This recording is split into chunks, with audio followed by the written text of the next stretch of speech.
जरा सोचिए, रात का अंधेरा, चारों तरफ सिर्फ समुंदर और दूर लहरों के बीच एक छोटी सी नाव धीरे धीरे किनारे की तरफ बढ़ रही है। ना उसमें कोई आवाज, ना किसी इंसान की चीख, ना कोई मदद की पुकार, सिर्फ लहरों की डरावनी आवाज। और जब वो नाव किनारे आकर रुकती है, लोग डरते हुए उसके करीब जाते हैं। लेकिन जैसे ही वे लोग अंदर झांकते हैं तो उनके पैरों तले जमीन खिसक जाती है, क्योंकि नाव के अंदर कोई जिंदा इंसान नहीं, सिर्फ एक इंसानी कंकाल, किसी का कटा हुआ हाथ, किसी की खोपड़ी और किसी का आधा सड़ा हुआ शरीर। जिन लोगों ने ये डरावना नजारा देखा उनके अंदर खौफ पैदा हो गया। एक बार होता, दो बार होता तो लोग इसे हादसा समझ लेते, लेकिन यहाँ तो तीसरे चौथे दिन में यही होने लगा। हर महीने, हर साल, सालों तक दूर समुद्र से एक खाली नाव डगमगाते हुए आती है और जापान की उसी किनारे पर आकर रुक जाती है। कभी नाव में मछलियाँ मिलती है, लेकिन ज्यादातर नाव में इंसानी लाशें। और सबसे डरावने वाली बात यह है कि एक भी जिंदा इंसान कभी नहीं मिलता है। आज की कहानी जापान की एक रहस्य की है जिसने पूरे देश की नींद उड़ा दी है। जापान जो चारों तरफ से समुद्र से घिरा हुआ है, लेकिन उसी जापान का नॉर्थ कोस्ट, जहाँ पर रहने वाले लोगों के लिए ये किसी श्राप से कम नहीं था, क्योंकि वहाँ के लोग हर सुबह डर के साथ उठते हैं। पता नहीं आज समुद्र में कौन सी नई मौत किनारे में दिखने वाली है। और यही डर धीरे धीरे पूरे इलाके में फैलने लगा। साल 2000 के आसपास की बात है। अचानक इस खौफनाक सिलसिले ने रफ्तार पकड़ ली। लोग जैसे ही लावारिस नाव को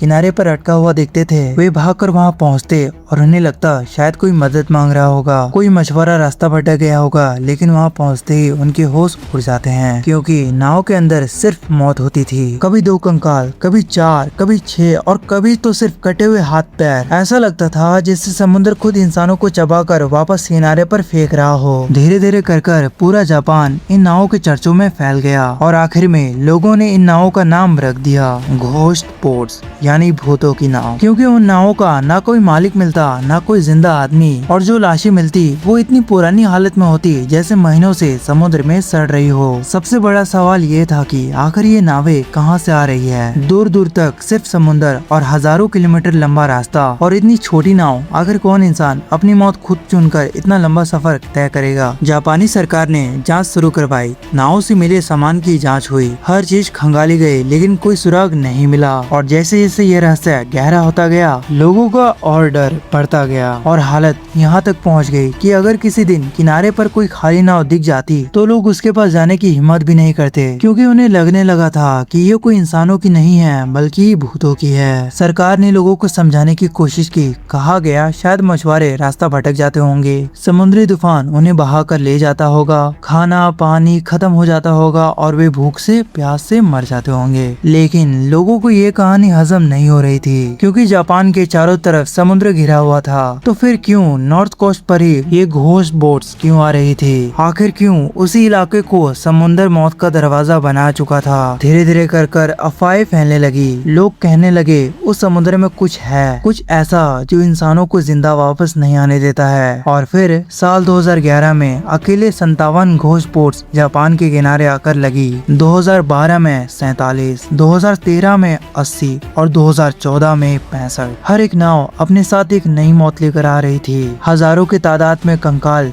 सैकड़ों लाशें, और लोगों के दिल में बैठता जा रहा था वो खौफ जिसने पूरे जापान को हिलाकर रख दिया था।